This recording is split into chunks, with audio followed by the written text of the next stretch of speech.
राजा बाली और देवी लक्ष्मी वचन की रक्षा बहुत पहले की बात है। भगवान विष्णु एक कठिन परिस्थिति में फंस गए थे।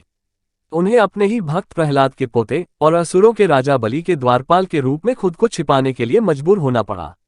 भगवान विष्णु के लंबे समय तक घर से दूर रहने पर उनकी पत्नी देवी लक्ष्मी चिंतित हो गईं। लक्ष्मी ने विष्णु का पता लगाने के लिए पृथ्वी पर जाने का फैसला किया। वो एक ब्राह्मण स्त्री का अवतार लेकर राजा बलि के पास गईं। उससे कहा, मेरे पति काम के लिए कहीं दूर चले गए हैं, क्या मैं आपके यहाँ शरण ले सकती हूँ? राजा बलि ने देवी लक्ष्मी का बहुत ध्यान रखा। वह ये बिल्कुल नहीं जान पाया कि ब्राह्मण महिला वास्तव में एक देवी थी। पूर्णिमा के दिन लक्ष्मी ने बलि की कलाई पर राखी बांधी और साथ ही उसकी सुरक्षा के लिए प्रार्थना की। ये देखकर बलि अभिभूत हो गया। बलि ने ब्राह्मण स्त्री के रूप में छिपी देवी लक्ष्मी से कहा, बहन, आपको मुझसे जो चाहिए हो मांग लो, मैं आपकी इच्छा पूरी करने का वचन देता हूँ। इस पर देवी लक्ष्मी ने कहा, कृपया अपने द्वारपाल को मुक्त कर दें, वो मेरे पति हैं। ये सुनकर राजा बलि चौंक गया। तब भगवान विष्णु और देवी लक्ष्मी ने बलि के सामने अपना सच्चा रूप प्रकट किया।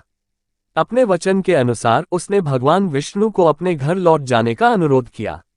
आज भी इसे भाई बहन के पवित्र प्यार को दर्शाती राखी की सबसे प्रसिद्ध कहानियों में से एक माना जाता है। इसीलिए कई जगहों पर अपनी बहन के प्रति बलि की भक्ति को दर्शाने के लिए राखी के त्योहार को बलिवा के नाम से भी जाना जाता है। कृष्णा और द्रौपदी, एक पवित्र रिश्ता। द्रौपदी पांचों पांडवों की पत्नी थी। श्री कृष्ण उसके मित्र और गुरु समान थे। एक बार युधिष्ठिर के राजसूय यज्ञ के बाद बड़े बड़े राजा महाराजाओं से भरे दरबार में श्री कृष्ण की बुआ के बेटे शिशुपाल ने उनका और भीष्म सहित अन्य कई लोगों का अपमान करना शुरू कर दिया। शिशुपाल को लाख मना करने पर भी जब वह चुप न हुआ तो अंततः श्री कृष्ण ने अपने सुदर्शन चक्र से उसे मार डाला। हालांकि ऐसा करते हुए उनकी उंगली में चोट लग गई और खून निकलने लगा। ये देखकर द्रौपदी ने जल्दी से अपनी साड़ी के एक हिस्से को फाड़कर उनकी उंगली पर बांध दिया। ये देखकर श्री कृष्ण बेहद अभिभूत हो गए और उन्होंने द्रौपदी से कहा कि यह उसका उनके ऊपर ऋण है और वह जब भी उन्हें पुकारेगी वे उसकी रक्षा के लिए आएंगे। एडवर्टिजमेंट्स। इसके कुछ समय बाद पांडवों को अपने चचेरे भाइयों कौरवों के हाथों चौपड़ के खेल में बहुत बड़ी हार और अपमान का सामना करना पड़ा। वे अपने राज्य सहित सब कुछ दुर्योधन को हार बैठे थे।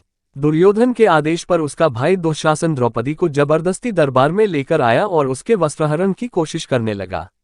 अपमान और लज्जा से रोती द्रौपदी ने श्री कृष्ण को याद किया और उनके चमत्कार से कुछ ऐसा हुआ कि दुशासन साड़ी खींचता रहा, लेकिन वह एक कभी खत्म न होने वाला वस्त्र बन गई थी।